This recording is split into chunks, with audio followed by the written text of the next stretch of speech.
YouTube, what's going on, everybody? It's your boy Tim here from Credit Kingdom once again with another video of 2023, where I will come to share with you all great knowledge and information on credit, such as personal credit, how to clean up your personal credit.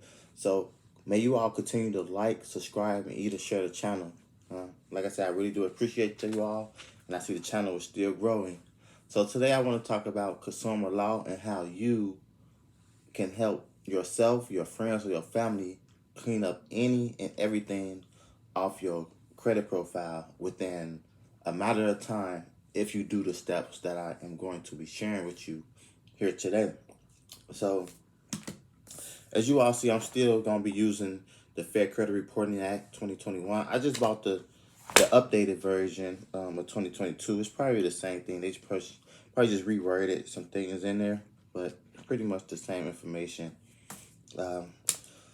So as you all know, Title 15, I took some notes. So Title 15 USC 1681B, all the credit reporting agencies, the accredited lender, they must have your permissible purpose to even report information to your consumer report. And your permissible purpose is your written consent. So as we look at that and the Fair Credit Reporting Act, what is that exactly? So we will see permissible purpose.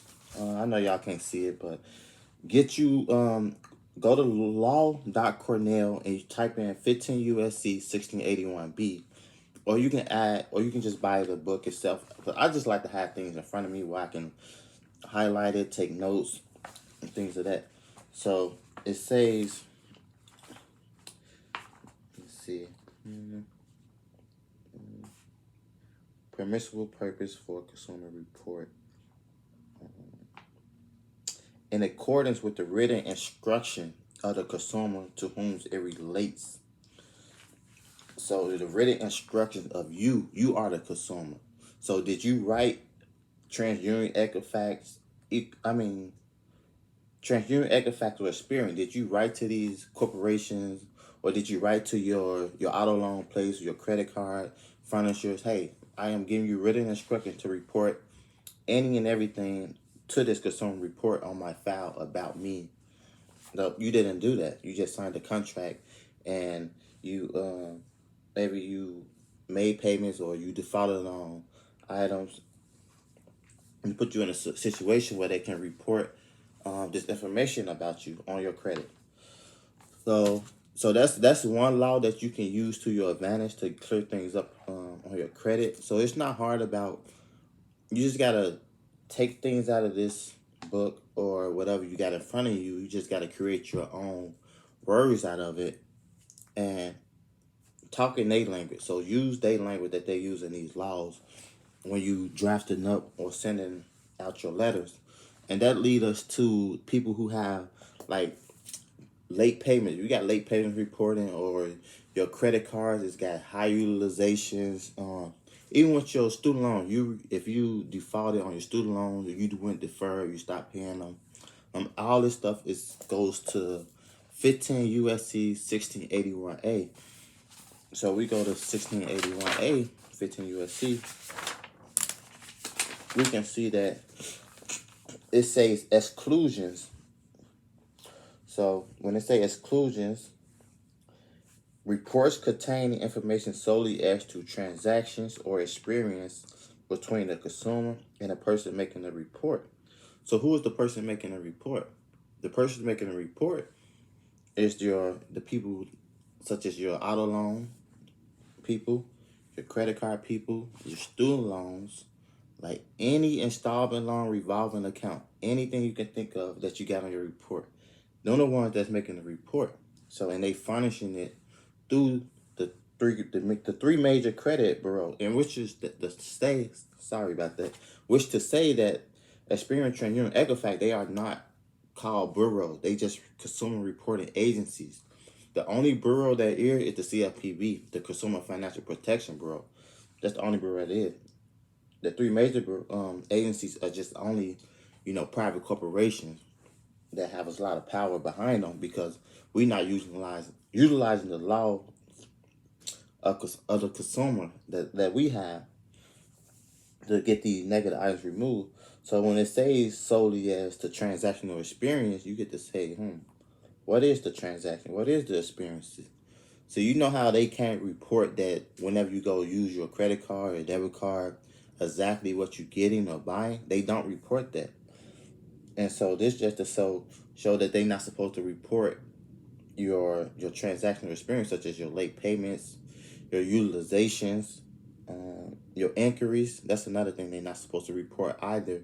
And that goes to back to 15 USC, the same one, just in a different subcategory. It say any authorization or approval of a specific extension of credit directly or indirectly by the issuer of a credit card or similar device. So we've been lied to this whole time when they say, "Oh, we got to open an account and we got these inquiries." So if you have open account, you can't remove the inquiry. Well, this right here shows you that was a lie. Any authorization or approval of a specific extension of credit directly or indirectly by the issuer of a credit card or similar device. So the approval or not being approved, what's going to get on your credit once you apply for that credit card, that loan? You're going to get a hard inquiry. That's what's going to happen. And so this is under the exclusion section. So late payments, utilization, inquiries not supposed to be included. It's supposed to be excluded from your consumer report. So you have to use this to your advantage in order to get those things removed. And so that leads us to back to page, the beginning of what Congress say about having an accurate and fair credit reporting, report. So what did they say? There is a need to ensure that the consumer reporting agency exercise their great responsibility with fairness, impartiality, and a respect for the consumer's right to privacy. So as we went over, you didn't get your written consent for them to report any of this data on you to the consumer reporting agency. They are showing late payments. They are showing your utilization, which is not fair. It's not in the bindings to your right to privacy. So that's a violation. So all that is showing that, and they are having inquiries being shown in the report. So that information is not accurate or it's not fair, and it's in violation to your privacy. And fourth one, you never gave your written consent for any of this stuff to be on in their database and get reported through their system, through third parties, first parties, second parties. And so all information that is not actual, it's not factual, it's false, and it's misleading. And that goes to show how when you dispute something, you're trying to get things off your credit, what they always tell you, hey, the information is accurate, it's verifiable.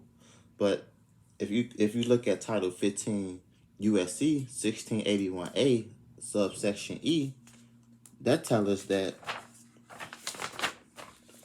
the term investigative consumer report means a consumer report or portion, therefore, in which information on the consumer's character, general reputation, personal characteristics, or mode of living is obtained through personal interviews with neighbors, friends, or associates of knowledge concerning any such item of information.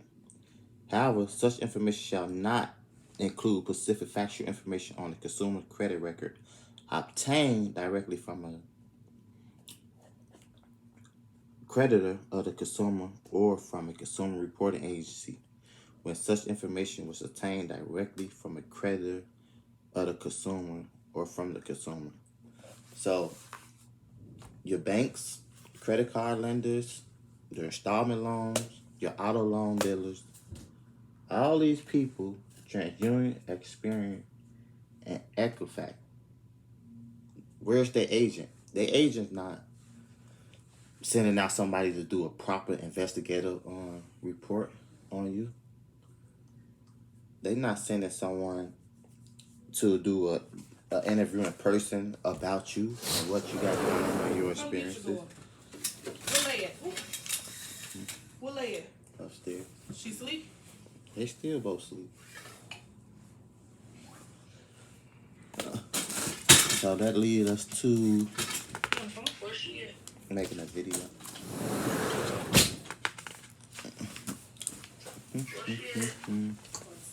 Yeah. So they not conducting no proper investigative report when they say, oh, it's accurate and it's fair. That's another violation of what we just came over with when it's talking about Congress. The information's got to be fair and got to be accurate. And so if they were sending the agent, that's a violation of your privacy too, because you didn't give permission for them to do that, or your written consent for them to do that as well. And so the question I ask, or that you all may ask, like, how can I implement these laws for my benefits to help myself, friends, or family to better our situation with personal credit? You can do that by filing an identity theft report, and that says, because they are using your information without your consent. So, but what is that? That's identity theft. So when we look at that, block of information resulting from identity theft. Except as otherwise provided in this section, a consumer reporting agent shall block the reporting of any information in the file of a consumer that the consumer identifies as information that resulted from alleged identity theft, not later than 4 business days after the date of the receipt by such agency. So once you do the identity theft report.gov, you can put in these companies, these corporations, and you can list the inquiries. You can list the late payments. You can list the you can list pretty much anything you want on these companies in your identity theft report, and also make sure you get a certified mail return. I don't got it down here, but you get it from the United States Post Office. It's free.